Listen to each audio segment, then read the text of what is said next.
Okay, so this is Hanstholm. It is. On the right day, this is the place to be at. It's so much fun sailing here. You can see at the bottom there's a few little rocks poking up. What sort of tide state are we at now? We don't have a big difference in the tide, so it's not really something you need to worry about. But I think right now it's low tide, so it's probably about 40 centimeters lower than normal.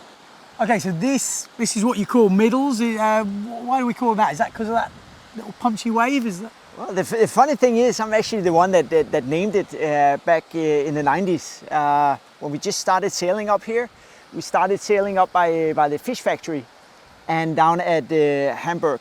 And then we realized it was better in the middle. Okay. So I just started calling it the middles, and that name stuck. Obviously, Who Keeper's got a middles as well, so maybe there's a little bit of a thing there. So you say the Fish Factory. The Fish Factory's up that end of the beach. I know why it's called the Fish Factory because I've just drove past it. It's a little bit fishy. If there was a nose on that camera, you wouldn't be in doubt why it's called Fish Factory. Okay, so when would you sail the Fish Factory? You sail Fish Factory when you want to have waves that are a little smaller, a little less steep. The long pier by the Fish Factory smoothens out the water. It's a little bit more friendly to beginners. Okay. Except when it's big, then it's actually a nasty, very powerful wave on the outside. Okay, we're talking what? We want to be here, westerly wind still for the Fish Factory?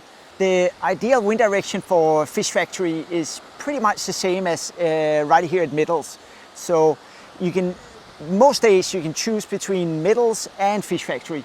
Okay. It's not like one spot is working and the other is not. So southwest wind is a little bit cross offshore, quite gusty I'd imagine. There's a few buildings where the Fish Factory is, coming down to middles. Southwest, a little bit offshore again, westerly, bolt side shore. I mean, I was here a few years ago for after the World Cup, and we had Philip Costa here and obviously the local boys, and this is just jumping heaven. I mean, there's good riding to be had, but you can just go into orbit here. You can get those days where you have both jumping and wave riding, and then you have the days that are pretty much only wave riding because it's really offshore. But often when the wave riding is really good, it's one of those side offshore days where it's wave riding only. And then when it tends to be a little bit more onshore from like a northwest direction, it's more of a jumping spot. This is the spot, isn't it? I mean, this is, for me, why they call it Calderway. It's one of my favourite spots in Europe, and I've sailed a lot of places, and the guys come from all over Germany to sail Clipman. I mean, on a busy day here, that car park is rammed, isn't it? It will be really busy here with cars and people everywhere, but it's not a problem because you can sail all the way up from the big pier, all the way down to Hamburg. Yeah. So you can always get the waves that you want, and you don't have any trouble out there. Yeah, it really is a shame. I think we can't do the competition at least like one day here. There's not much infrastructure around it. It's basically a car park and an awesome beach. So I mean, even when the World Cup's on, this place is still packed. You know, people want to go sailing.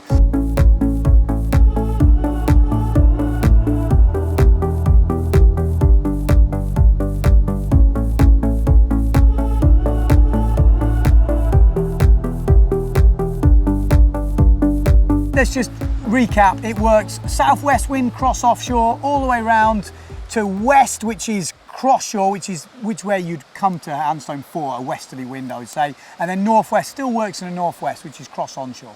Yes. Okay, so there we go. That's Hanstholm. Next on the list, where are we going? Now we're gonna take a trip down south to Ager. So we need to go 50 kilometers south to a very unique spot. So we're sort of going from basically one side of Calderway all the way to the other? Yes, sir. Okay, let's do it.